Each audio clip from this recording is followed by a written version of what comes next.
El mercado de valores está en máximos históricos. Las acciones no paran de subir. La tecnología promete una nueva era impulsada por la inteligencia artificial. Y los titulares hablan de prosperidad, innovación y crecimiento infinito. Los políticos aprueban leyes con nombres grandilocuentes, prometiendo recortes de impuestos, estabilidad y prosperidad duradera. Todo parece indicar que estamos entrando en una nueva edad de oro. Y precisamente, ahí es donde empieza el problema. Cada vez que el mundo ha creído haber encontrado una fórmula permanente para la prosperidad, la historia ha intervenido para desmentirla.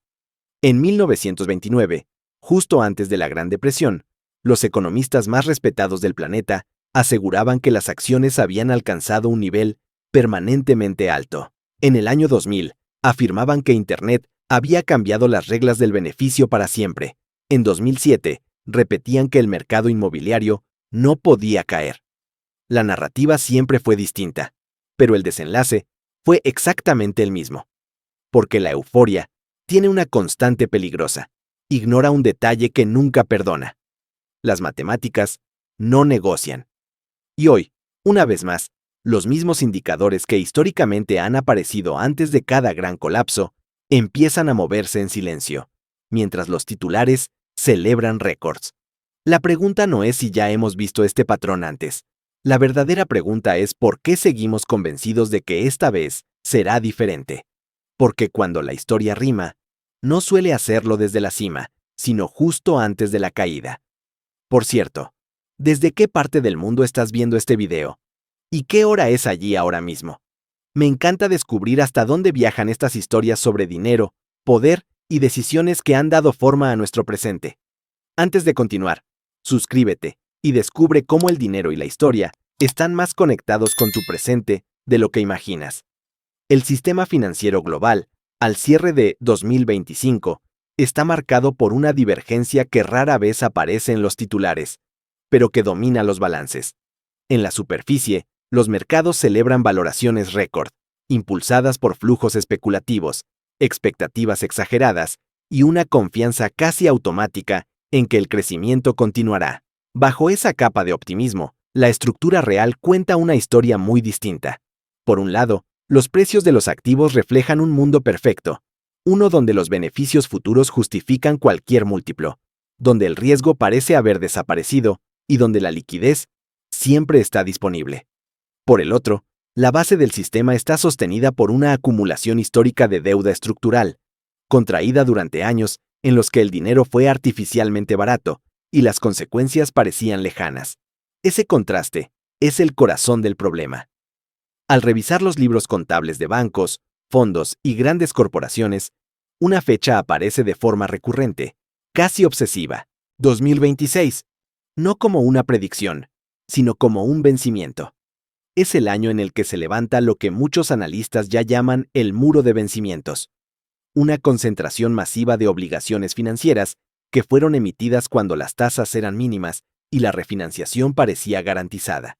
Billones de dólares prestados en una era de dinero barato alcanzan su fecha límite en un contexto completamente distinto. El costo del capital es alto, la liquidez es más selectiva y los prestamistas ya no asumen riesgos a cualquier precio. La matemática es simple, aunque incómoda. Refinanciar hoy cuesta mucho más que refinanciar hace apenas unos años.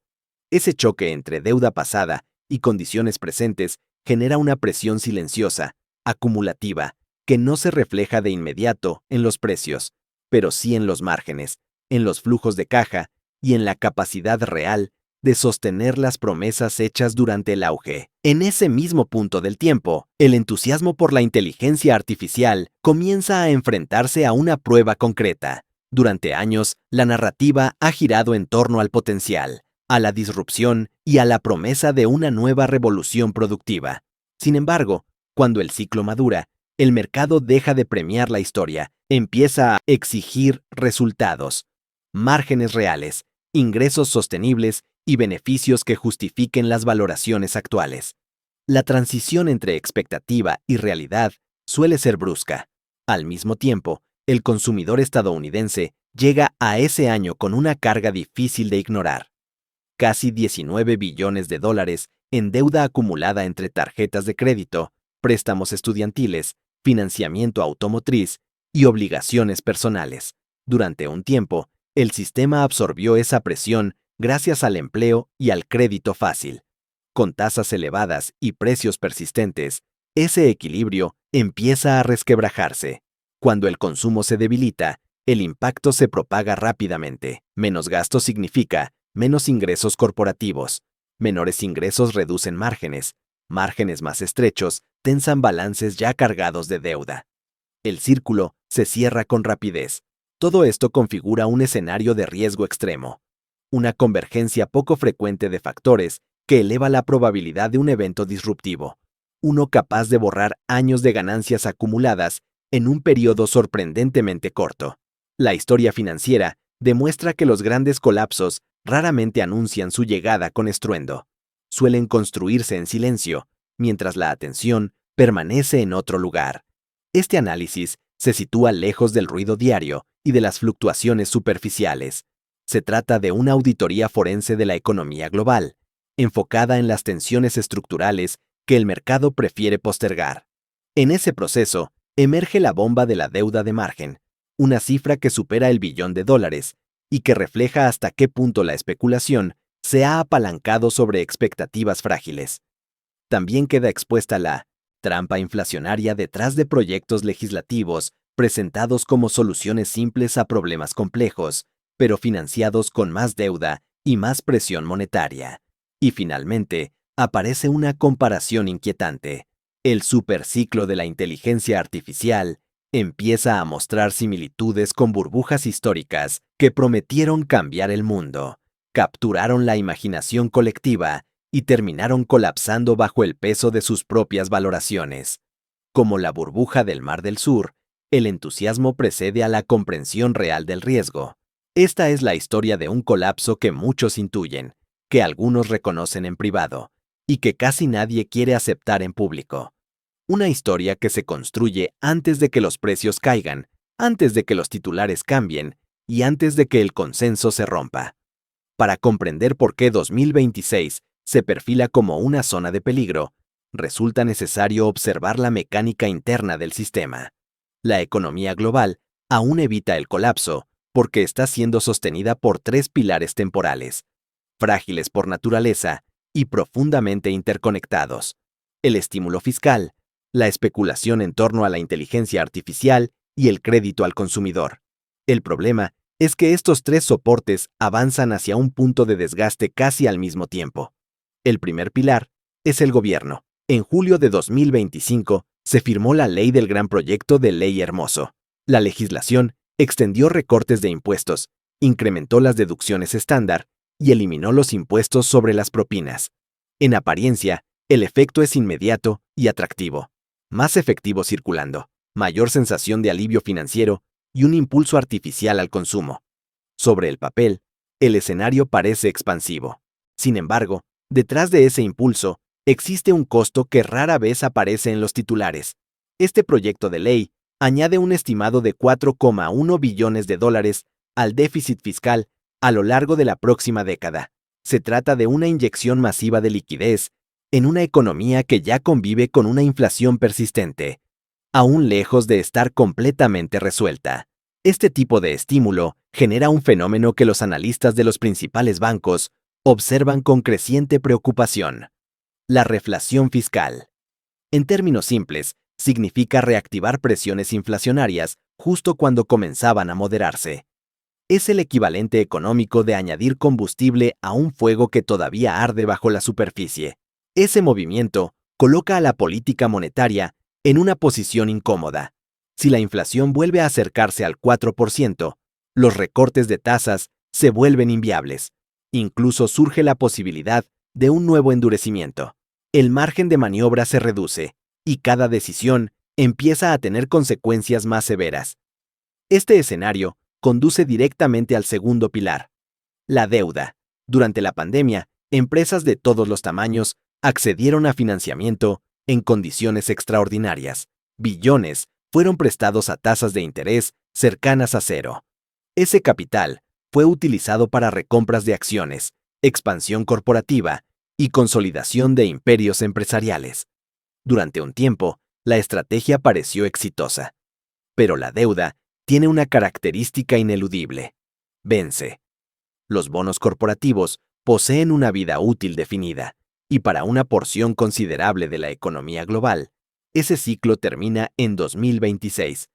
Aproximadamente, el 38% de toda la deuda de bonos corporativos a nivel mundial está programada para vencer en los próximos 3 años. Esa concentración temporal es el núcleo del problema.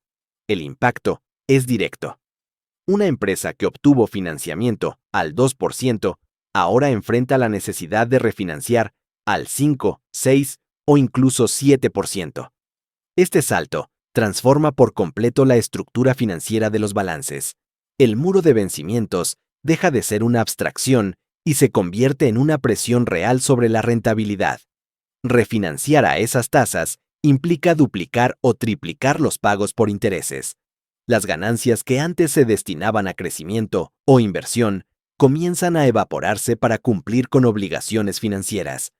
El flujo de caja se estrecha, la flexibilidad desaparece y los márgenes se comprimen con rapidez. Para las llamadas empresas zombies, aquellas que apenas generan lo suficiente para cubrir intereses en condiciones favorables, este cambio representa un punto crítico. El modelo deja de ser viable. La refinanciación ya no es una solución, sino un umbral difícil de cruzar, y este ajuste no ocurre de forma aislada.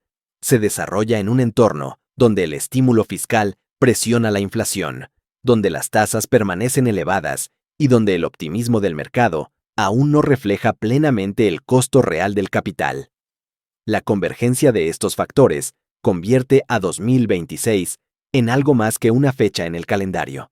Se transforma en un punto de inflexión donde decisiones tomadas años atrás comienzan a exigir su precio, sin margen para aplazamientos ni narrativas tranquilizadoras. Luego aparece el tercer pilar, quizá el más visible, y al mismo tiempo el más frágil: la tecnología. Durante los últimos 2 años, el mercado de valores ha sido sostenido casi por completo por el superciclo de la inteligencia artificial. Un puñado de compañías ha cargado con el peso del optimismo global. Nvidia, Microsoft y Google han liderado una carrera sin precedentes, invirtiendo cientos de miles de millones en chips especializados, centros de datos y capacidad computacional a una escala histórica. El relato ha sido claro y seductor. La inteligencia artificial transformará cada industria, redefinirá la productividad y justificará cualquier valoración actual. Durante un tiempo, el mercado aceptó esa narrativa sin exigir pruebas inmediatas. Sin embargo, 2026 se perfila como el año del choque de magnitudes. A medida que los plazos se acortan y las condiciones financieras se endurecen, los inversores comienzan a plantear una pregunta inevitable. ¿Dónde está el retorno de la inversión? ¿Dónde están los flujos de ingresos capaces de justificar gastos tan masivos? El entusiasmo deja paso a la contabilidad, y la promesa empieza a medirse contra resultados concretos. Si estas inversiones colosales en infraestructura tecnológica no se traducen en ingresos nuevos, sostenibles y proporcionales para 2026, el mercado enfrenta una revelación incómoda. El precio de la perfección fue descontado por adelantado, pero la realidad rara vez alcanza ese estándar. Una revaluación del sector tecnológico, en este contexto, va mucho más allá de una simple corrección. Dada la concentración del peso tecnológico en los índices y en las carteras globales, el ajuste se convertiría en un shock sistémico, con repercusiones en cadena sobre todo el sistema financiero. Y cuando los fundamentos generan inquietud, la estructura del mercado ofrece aún menos consuelo. Existe una señal que ha precedido a cada gran colapso financiero del último siglo. Una señal que aparece cuando el optimismo se transforma en exceso. Se trata de la deuda de margen. La deuda de margen es el dinero que los inversores piden prestado a sus corredores para comprar acciones. Es la forma más pura de apalancamiento especulativo. En mercados alcistas, actúa como un amplificador. Las ganancias se multiplican, la confianza se refuerza y la percepción del riesgo se diluye. En los mercados descendentes, El efecto se invierte con brutalidad. La deuda de margen se comporta como la gravedad. Acelera las caídas, fuerza liquidaciones y transforma correcciones en colapsos.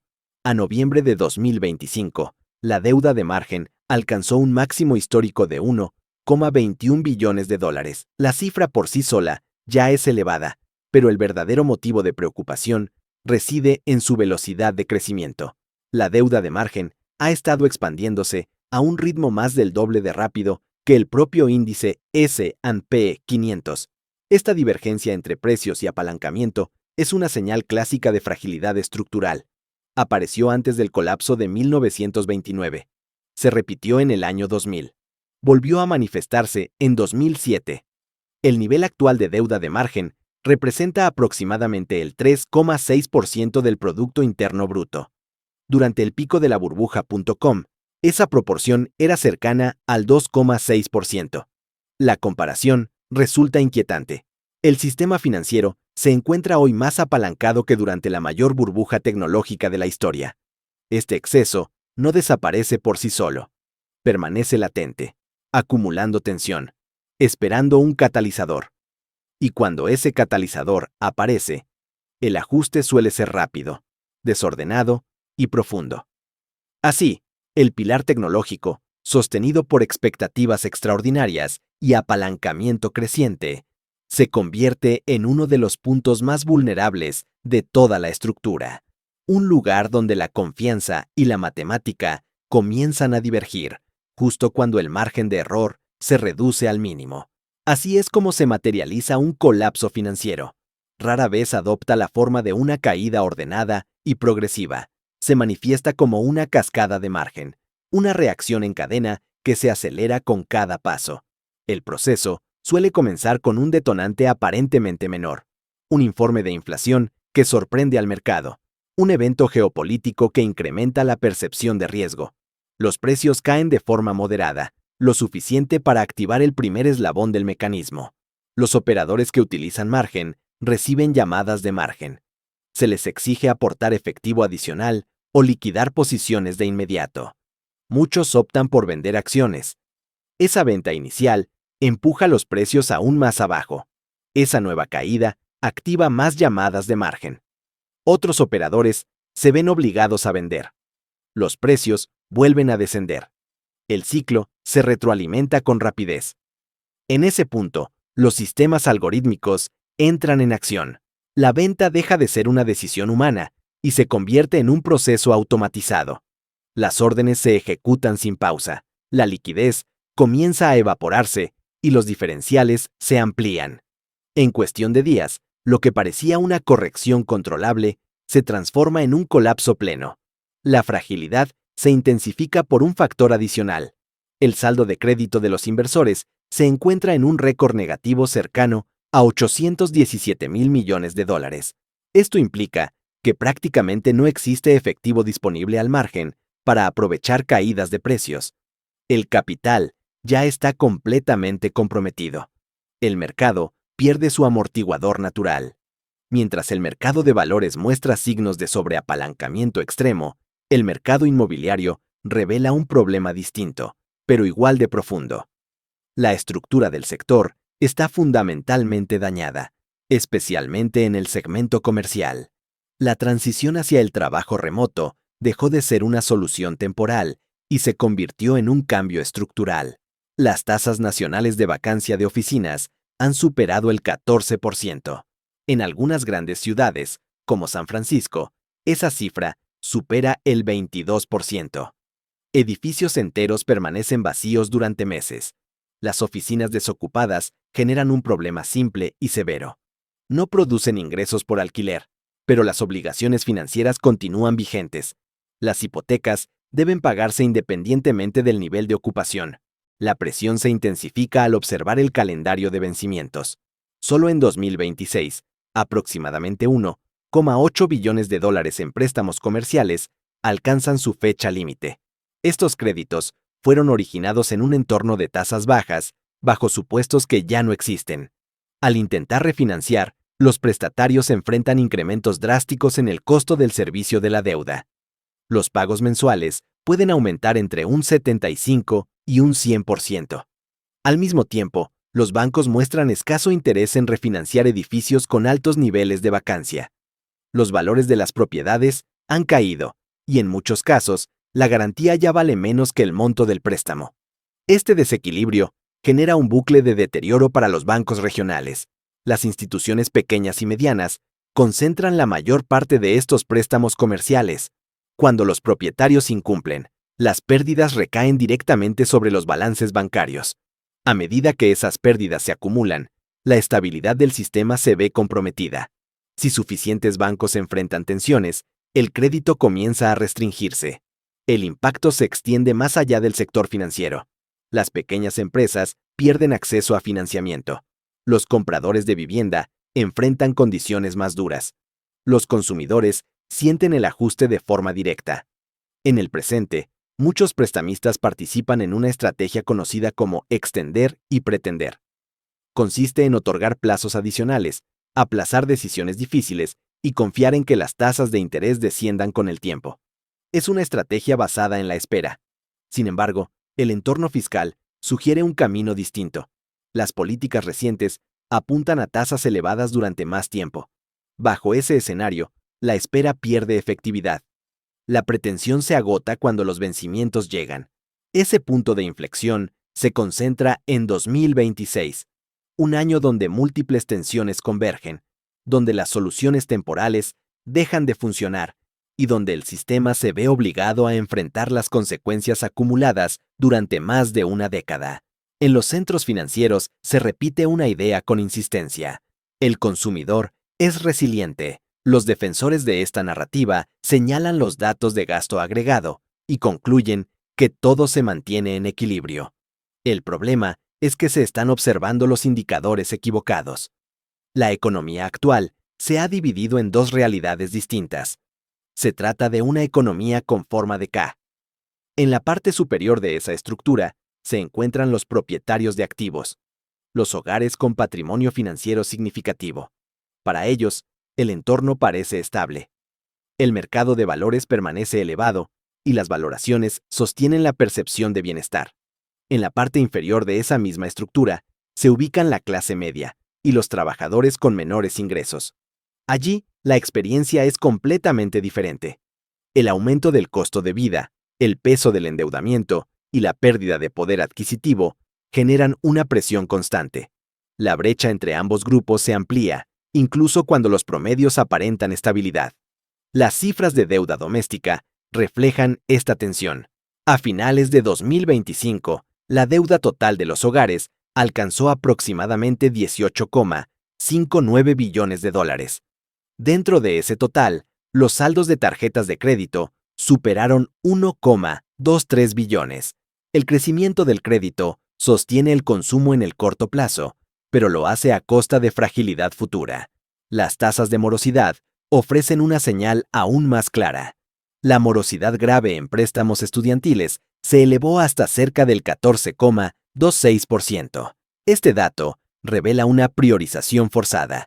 Muchas personas dejan de cumplir con pagos asociados a su educación para cubrir gastos básicos como alimentos y servicios esenciales. La inflación añade otra capa de presión. Se proyecta que permanezca persistente en torno al 3,5%. Los salarios, en cambio, avanzan a un ritmo inferior. La consecuencia es una erosión gradual pero constante del ingreso real, especialmente en los segmentos con menor capacidad de ajuste.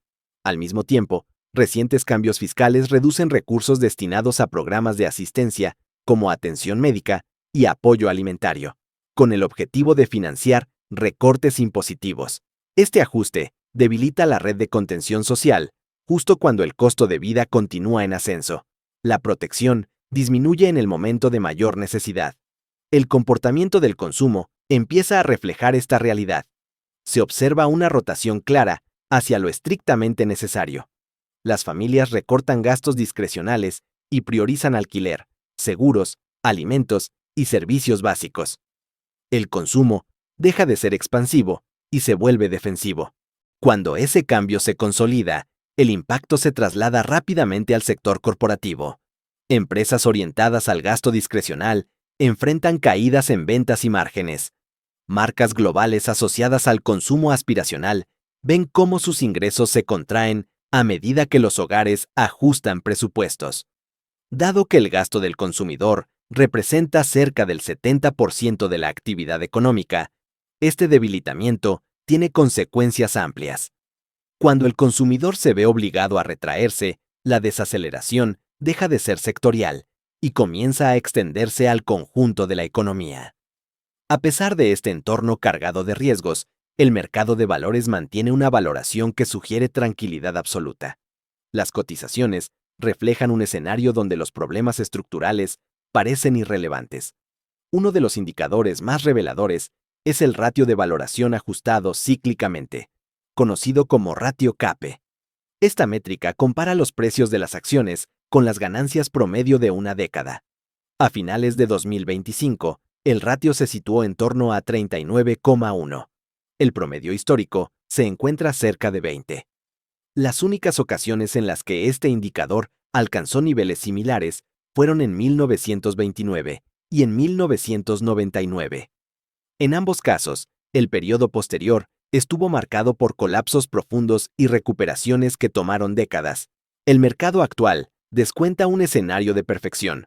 Supone que la inteligencia artificial transformará la economía de manera inmediata y sin fricciones. Asume ajustes monetarios precisos y oportunos. Da por sentado un entorno geopolítico estable y predecible. La realidad histórica muestra algo distinto.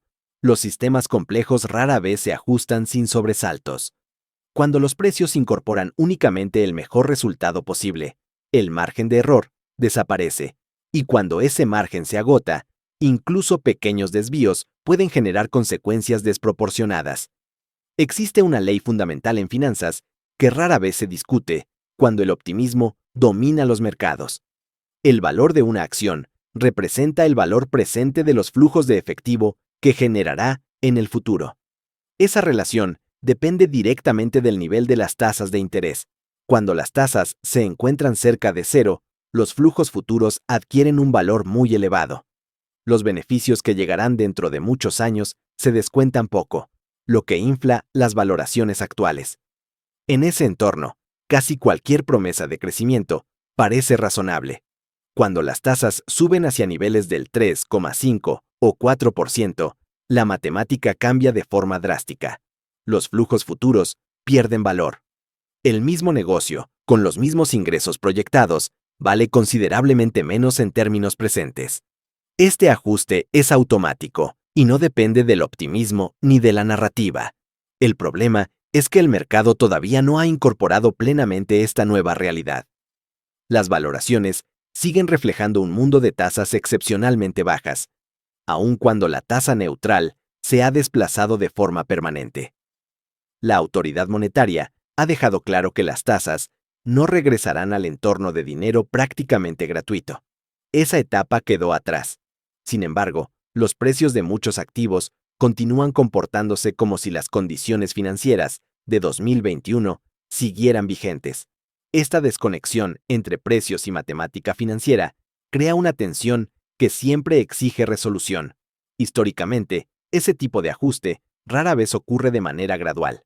La corrección suele manifestarse a través de una caída de precios que restablece el vínculo entre valoraciones y realidad económica.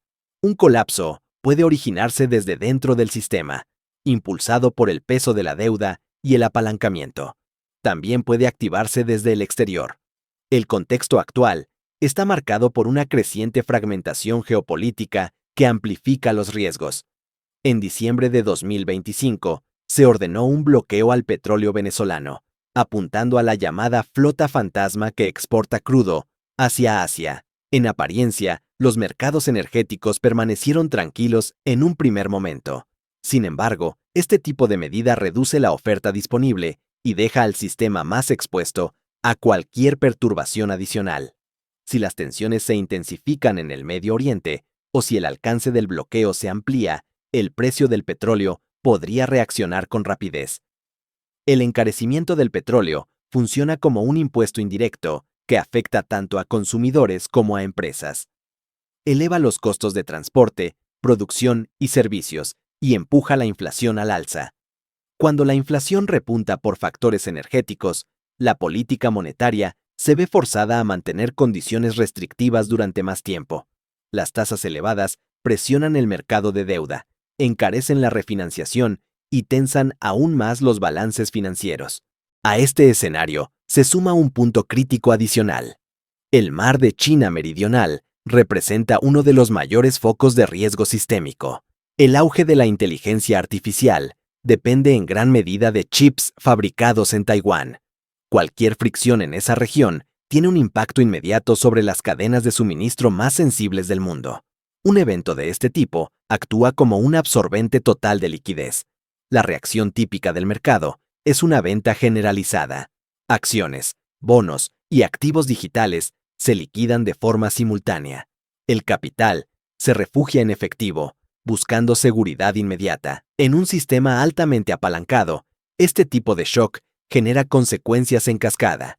La caída inicial de precios activa mecanismos automáticos, intensifica las llamadas de margen y acelera la liquidación forzada de posiciones. El movimiento deja de ser racional y se convierte en mecánico. De esta manera, un evento geopolítico no solo presiona las cotizaciones, puede convertirse en el catalizador que active las fragilidades acumuladas durante años, transformando una tensión latente en un ajuste abrupto y desordenado. Existe un escepticismo comprensible frente a las advertencias de colapso. Durante años, diversas voces han anticipado una crisis inminente que nunca llegó a materializarse. Figuras conocidas por sus pronósticos pesimistas han perdido credibilidad tras una década de errores reiterados. Ese antecedente ha generado una fatiga natural frente al discurso del desastre permanente. Ese contexto es real. El miedo, en muchos casos, se ha convertido en un producto.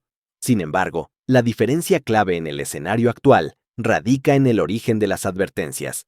En esta ocasión, las señales ya no provienen de los márgenes del debate económico, emergen desde el centro mismo del sistema financiero.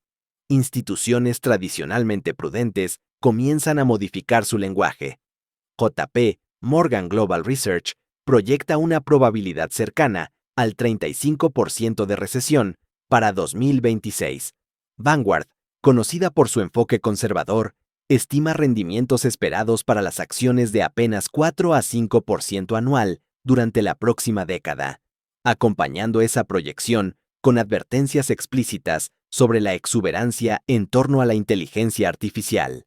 Estas entidades no construyen narrativas para generar impacto emocional.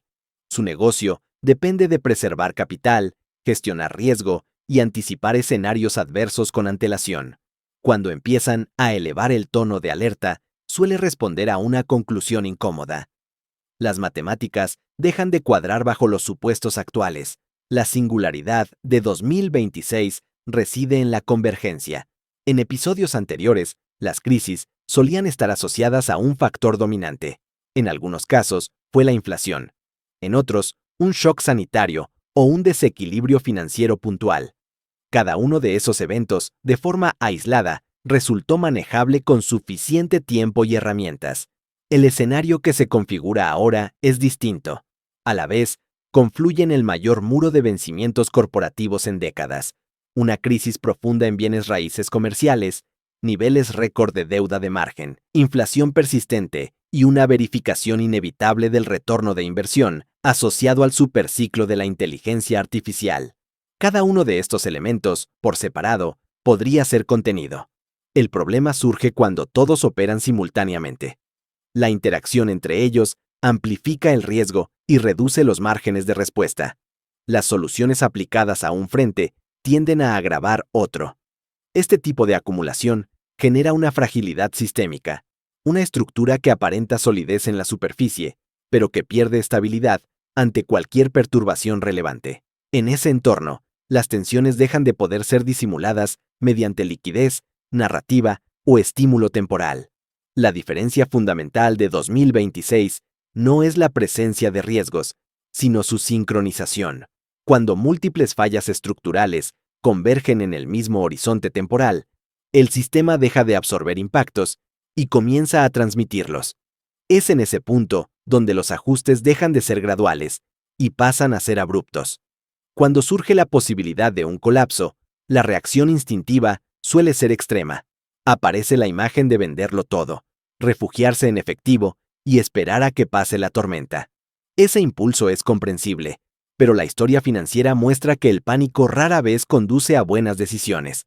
La diferencia entre quienes atraviesan estos periodos con daño limitado y quienes quedan expuestos suele estar en la preparación, no en la huida.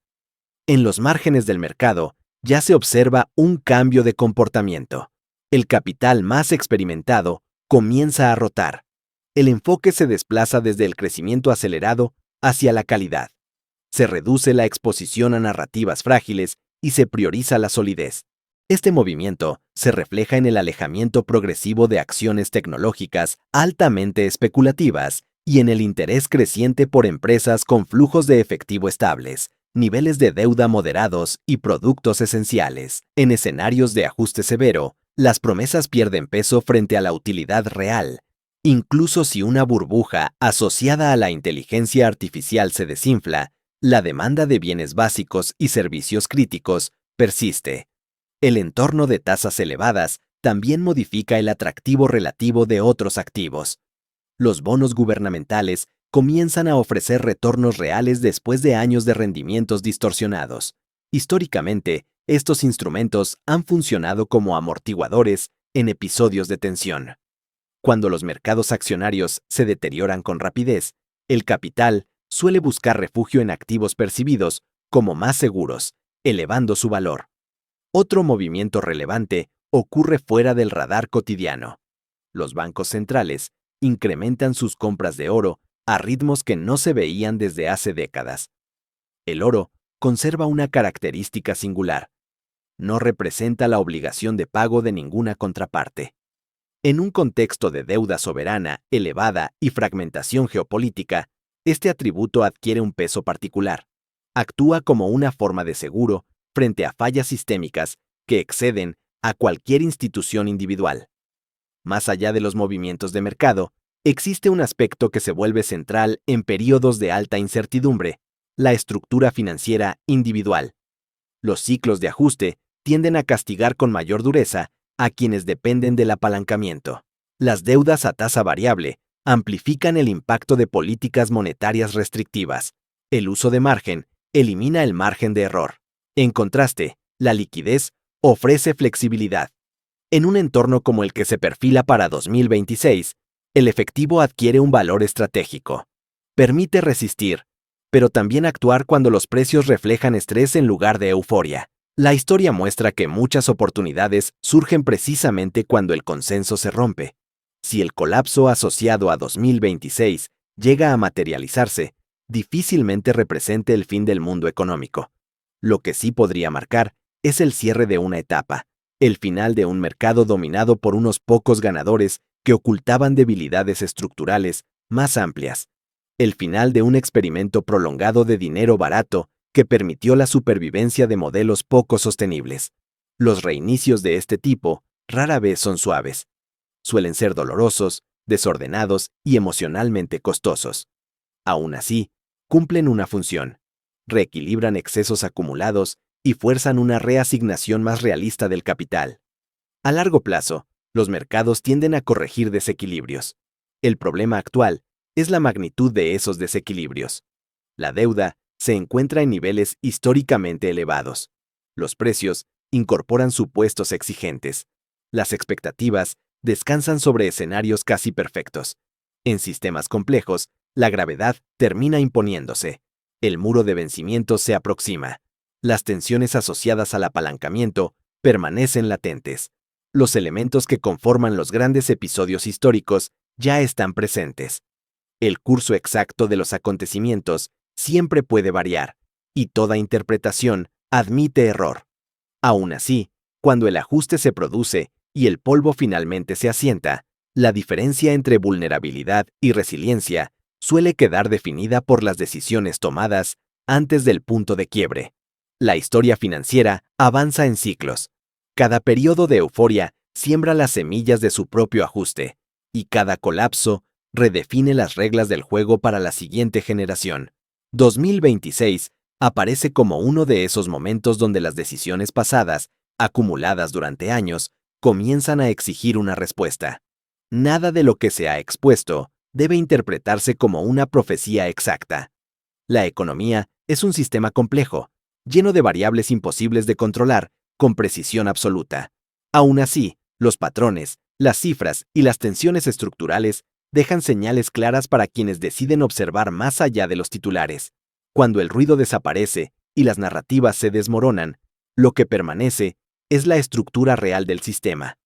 Comprenderla marca la diferencia entre quedar atrapado en el pánico colectivo o atravesar el ajuste con perspectiva.